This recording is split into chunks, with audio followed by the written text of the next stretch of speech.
Hi, boys and girls. I hope everybody's doing well. I'm sorry it's been a couple days since I've read to you.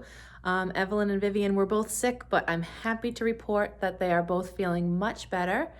Today I'm going to read a story that's a little bit longer, so I don't have the girls with me right now.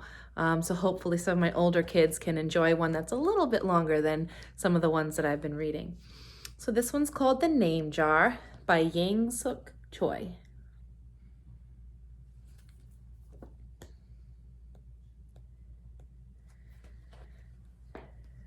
Through the school bus window, Eunhai looked out at the strange buildings and houses on the way to her new school.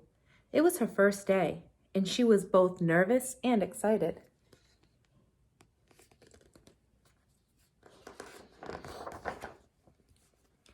She fingered the little block of wood in her pocket and remembered leaving her grandmother at the airport in Korea. Her grandmother had wiped away Eunhai's tears and handed her an ink pad and a small red satin pouch. "Your name is inside," she had said. "My name?" Eunhai wondered. Again she took out the red pouch to look at the wooden block with her name carved in it. As she ran her fingers along the grooves and ridges of the Korean characters, she pictured her grandmother's smile.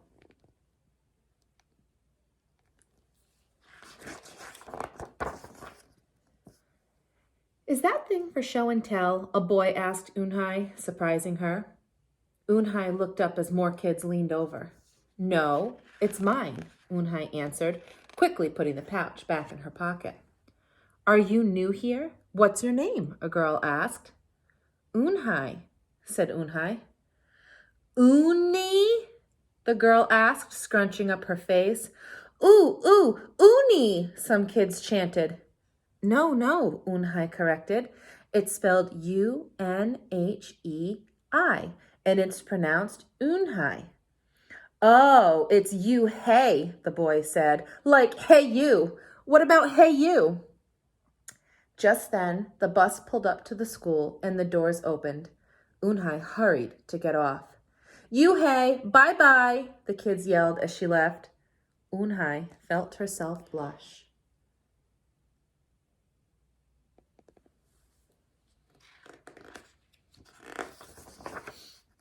Eunhai stood in the doorway of her new and noisy classroom. She was relieved that the kids on the bus had gone to other rooms, but her face still felt red. "Aren't you going in?" asked a curly-haired boy with lots of dots on his face. "You're the new girl, right?" he asked cheerfully. Eunhai nodded, and before she could walk away, the boy took her hand and pulled her through the door. "Here's the new girl," he announced so loudly that the teacher, Mr. Kokotis, almost dropped his glasses. Mr. Kokotis thanked him and greeted Eunhai. "Please welcome our newest student," he said to the class. "She and her family just arrived from Korea last week." Eunhai smiled broadly and tried not to show her nervousness. "What's your name?" someone shouted. Eunhai pictured the kids on the bus. I haven't picked one yet," she told the class, "but I'll let you know by next week."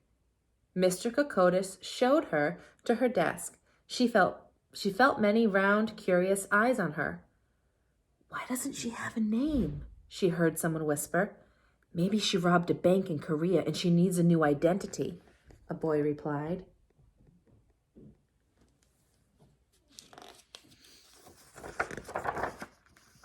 On the bus home, nobody teased her, but Eunhai kept thinking about her name. "How was school, Eunhai?" her mother asked when she walked in. "Did you understand the teacher?" Eunhai simply nodded. She unpacked her school bag and set the red pouch by a photograph of her grandma. "I'm glad you are learning English well," her mother said. "You must study hard, behave nicely, and get good grades to show that you're a good Korean." "I will," replied Eunhai, but I think I would like my own American name," she said quickly. Her mother looked at her with surprise. "Why? Eunhai is a beautiful name. Your grandma and I went to a name master for it." "But it's so hard to pronounce," Eunhai complained. "I don't want to be different from all the American kids." "You are different, Eunhai," her mother said. "That's a good thing." Eunhai just wrinkled her nose.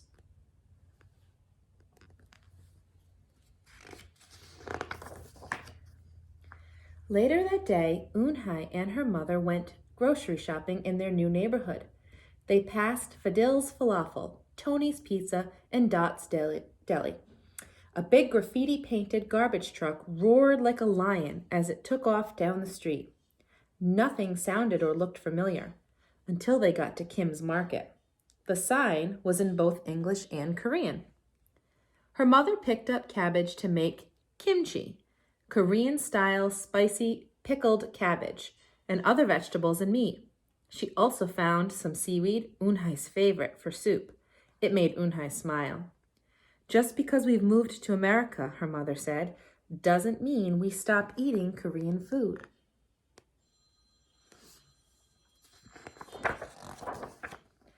At the checkout counter, a friendly man smiled at Eunhai. Helping your mother with the shopping, he asked. Eunhai nodded. I'm Mr. Kim, he said, and what is your name? Eunhai, she answered.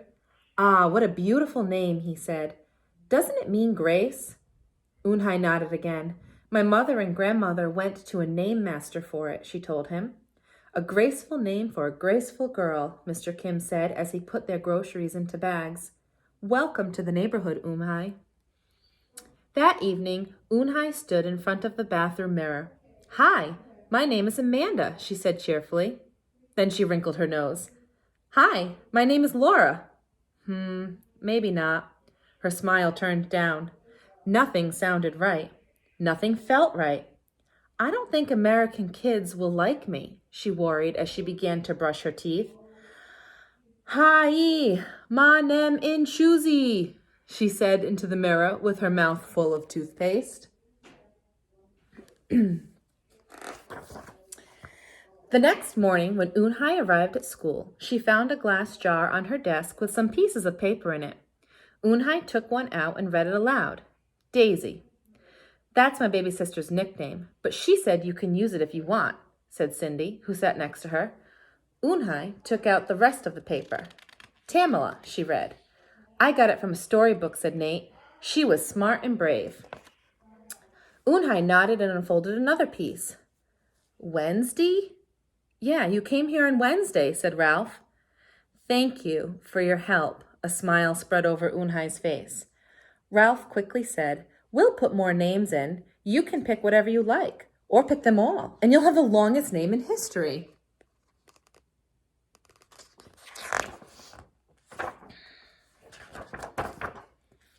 At 3 o'clock, the bell rang for the end of the school day. Eunhai looked out the window and saw it was sprinkling. It's the same rain, she thought, but in a different place. She watched other kids leaving in groups. Hey, a familiar voice called out to her. Eunhai turned around to see the curly-haired boy again. I'm Joey, he said. And you? Don't you have any name? Eunhai thought for a moment. Well, I can show you, she said, and took out the small red pouch. She pressed the wooden block on the ink pad and then stamped it on a piece of paper. This is my name stamp, she said. My grandma gave it to me. In Korea, I can use it as a signature when I open a bank account or write a letter. And whenever I miss my grandma, I use it to fill a piece of paper. Want to try it? She offered the stamp to Joey, and he carefully inked the stamp and pressed it hard on the paper. The red characters gleamed against the whiteness. Wow, that's beautiful, Joey said. Can I keep the paper? Sure, Eunhai said. And then the two of them shared her umbrella as they walked to the school bus. Every day the jar got fuller with more names, and Eunhai read them all. She found a few names she liked. Miranda, Stella, Avery. They sounded interesting. I hope you chose the name I put in, Marco told her at snack time. I've put in 3 more, said Ralph. Madison, Park, and Lex. They're my favorite street names. Maybe you should close your eyes and draw a name, Rosie suggested. Ralph frowned. That's silly. What if she doesn't like the name she draws? Well, we didn't get to choose our names when we were born, did we? Rosie argued. Everyone thought about this.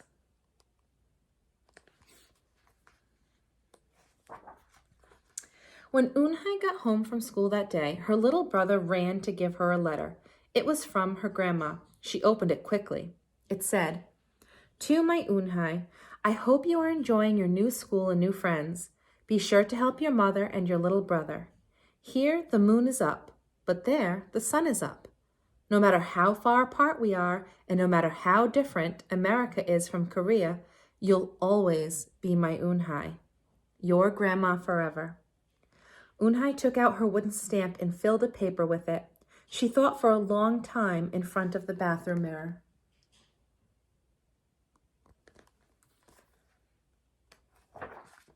On Saturday, Unhai walked to Mr. Kim's store.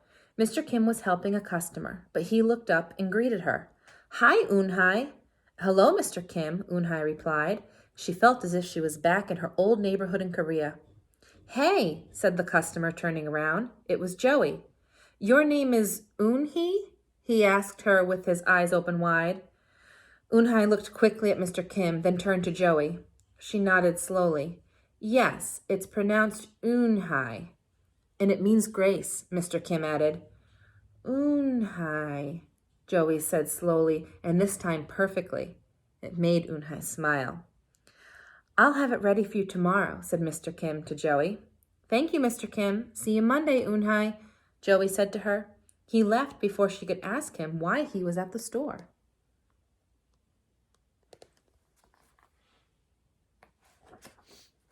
On Monday, Unhai came to class early to look at the names one last time. But the jar wasn't on her desk. Instead, there was just a single piece of paper with a name on it. Unhai slipped it in her pocket. Where's your name jar? Ralph asked as soon as he saw it was gone. I don't know, Unhai said. It wasn't on Mr. Kokotis's desk or on any other desk, and it wasn't on the counters or any of the shelves.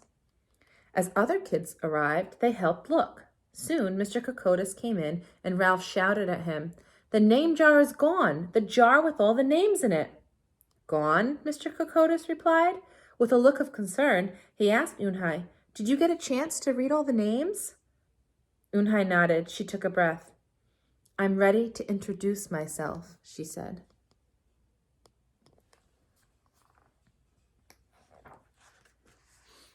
Unhai wrote her name in both English and Korean on the chalkboard. I liked the beautiful names and funny names you thought of for me, she told the class, but I realized that I liked my name best, so I chose it again. Korean names mean something. Unhai means grace. Grace! Grace Inhai! Shouted Ralph. Everyone tried to say it. Inahei, Unhi, Unhai. Unhai said her name again slowly and very clearly. Soon the kids began to say it better, even Mr. Kokotis. They applauded Unhai's choice. I was named after a flower, Rosie whispered to Unhai. Lots of American names have meanings too, Mr. Kokotis reminded everyone. When the class was dismissed, Unhai heard her new friends say goodbye. Bye, Unhai. See you tomorrow. Goodbye, Unhai. Unhai said goodbye and then looked around for Joey, but he was already gone.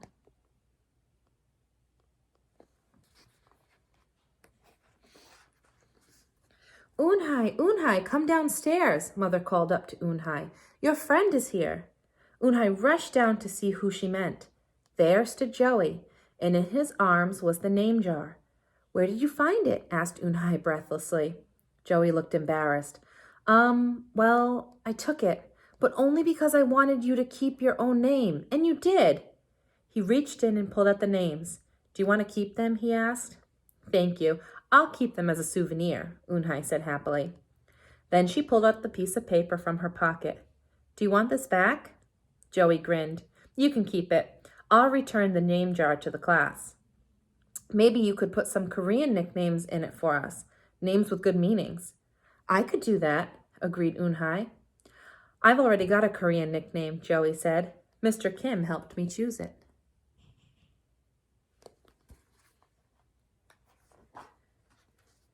Carefully, he pulled a small silver felt pouch from his pocket. Then he took out a dark wooden stamp with beautiful Korean characters carved sharply into it. He pressed it on the ink pad and then on the piece of paper next to her name. Chinku, read Unhai. That means friend. And Chinku smiled back. I'm so glad that Eunhye decided to stick with her original name that her mom and her grandmother went to a name master just to get for her. So my question to you is, do you have a meaning for your name? And if you're not sure of it, why don't you look into it? Because most names do have meanings to them. And then another important thing to do is to ask your parents why they chose that name for you. And it could be as simple as they just really liked the name, but it could also have a lot more meaning to it, and meaning that you aren't even aware of, and it's important to know that. So be proud of the name that you were given at birth, and to celebrate that, you could get a piece of paper and in all cool, decorative letters, you could spell out your name. I love colors. My boys and girls know that. Mine would be filled with all different rainbows and bright colors, and be proud of that name. And you could make a new sign and maybe hang it in your bedroom. Okay, I hope you enjoyed today's story, The Name Jar by Yangsook Choi. Bye, boys and girls.